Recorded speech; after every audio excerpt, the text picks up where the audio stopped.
নমস্কার বন্ধুরা, সবিতা কিচেনে সবাইকে স্বাগত। আজও আমি আরও একটা রেসিপি নিয়ে হাজির হয়ে গেছি।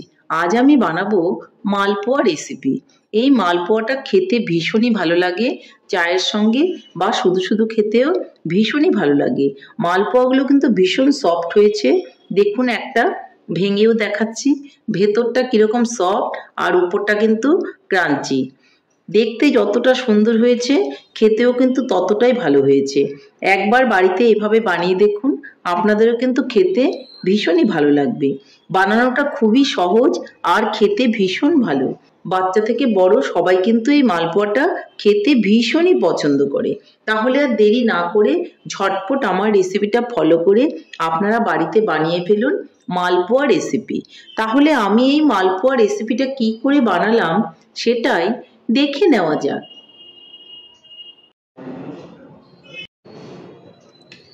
প্রথমেই আমি একটা বোল নিয়ে নেব আর তার মধ্যে দিয়ে দেব চালের গুঁড়ো।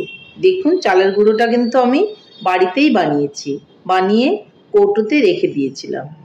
সেই গুঁড়োটা দিয়েই এখন আমি বানাচ্ছি মালপোয়া।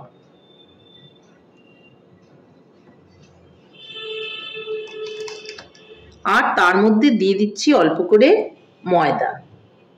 এই ময়দা আর চালের গুঁড়ো দিয়েই আজকে আমি মালপোয়াটা বানাবো। এর মধ্যে এখন দিয়ে দিব আমি অল্প করে লবণ।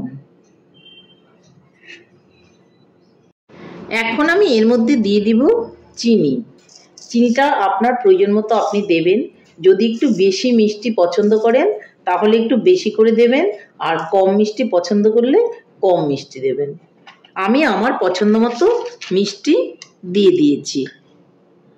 শুকনো উপকরণগুলো আমি একটু মিলিয়ে নিচ্ছি। খুব সহজ এই মালপোয়া বানানো, আর খুব একটা ঝামেলাও কিন্তু নেই। হাতের কাছে চালের গুঁড়ো যদি থাকে তাহলে এইভাবে আপনারা মালপোয়া পিঠা বানিয়ে নিন। এর মধ্যে এখন আমি দিয়ে দিব উষ্ণ গরম জল। জলটা একটু বুঝে দিতে হবে, একবারে কখনোই জল দেবেন না। অল্প অল্প করে জল দিয়ে ব্যাটারটাকে আপনি বানিয়ে নেবেন।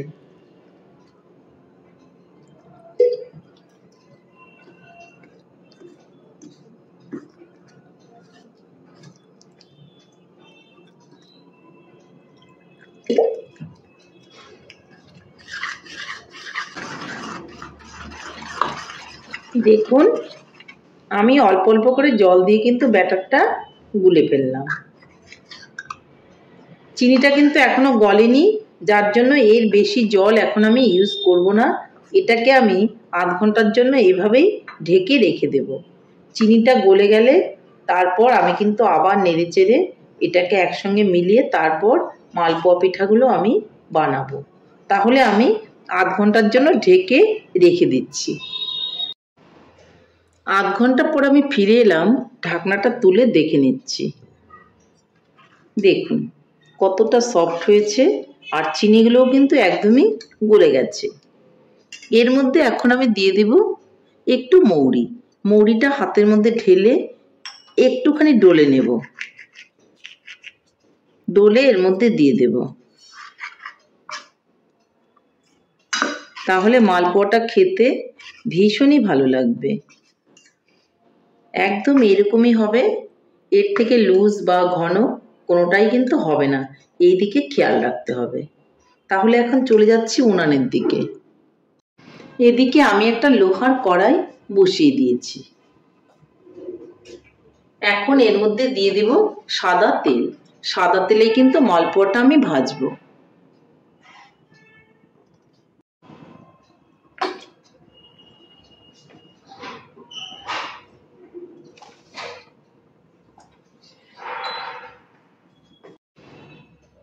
এর মধ্যে আমি একটু নলেন গুড় দিয়ে দিয়েছি। এই নলেন গুড়টাও কিন্তু আমি একই সঙ্গে মিলিয়ে নেব। সেন্টটা তাহলে ভীষণই ভালো হবে। দেখুন খুব সুন্দর করে মিলানো হয়ে গেছে। এদিকে উনানের কড়াইয়ে আমি তেল দিয়ে দিয়েছি, তেলটা কিন্তু গরমও হয়ে গেছে। এখানে এখন একটা একটা করে মালপোয়াগুলো আমি দিয়ে দেব।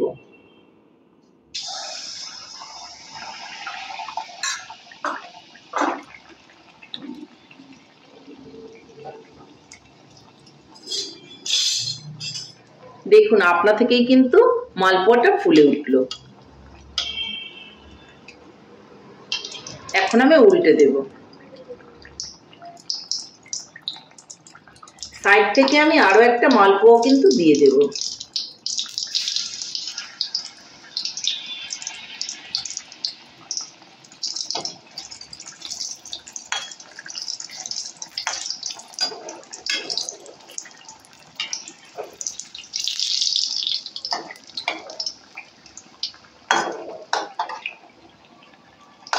আগে আমি যেই মালপোয়াটা দিয়েছিলাম সেটা কিন্তু হয়ে গেছে, সেটাকে এখন আমি নামিয়ে নেব।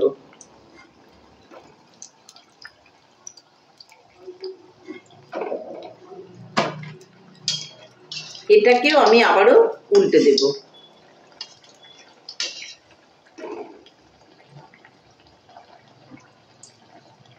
আমি একটা লোহার কড়াই নিয়েছি, আপনারা যে কোনো কড়াইয়ের মধ্যে মালপোয়াগুলো ভেজে নিতে পারেন। এইভাবে করে আমি সবগুলো মালপোয়াই কিন্তু ভেজে নেব।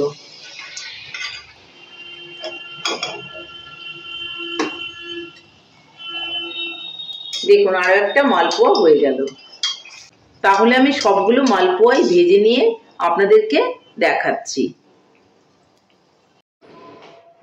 তাহলে বন্ধুরা ফাইনালি আমার মালপোয়া ভাজা কমপ্লিট হয়ে গেছে। বন্ধুরা আমার রেসিপিটা আপনাদের কেমন লেগেছে? আমার রেসিপিটা যদি আপনাদের ভালো লাগে তাহলে লাইক, শেয়ার, কমেন্ট করতে ভুলবেন না। আর আপনি যদি আমার চ্যানেলের নতুন বন্ধু হয়ে থাকেন তাহলে চ্যানেলটা সাবস্ক্রাইব করার অনুরোধ রইল। পাশে থাকা বেল আইকনটি প্রেস করে রাখুন আমার নিত্য নতুন রেসিপির আপডেট পেতে। তাহলে আর দেরি কেন, ঝটপট এভাবে বানিয়ে ফেলুন মালপোয়া আর সবাই মিলে খান, দেখবেন ভীষণই ভালো লাগবে। নমস্কার, ভালো থাকবেন, সুস্থ থাকবেন। আবার দেখা হবে আরও একটি রেসিপির সঙ্গে।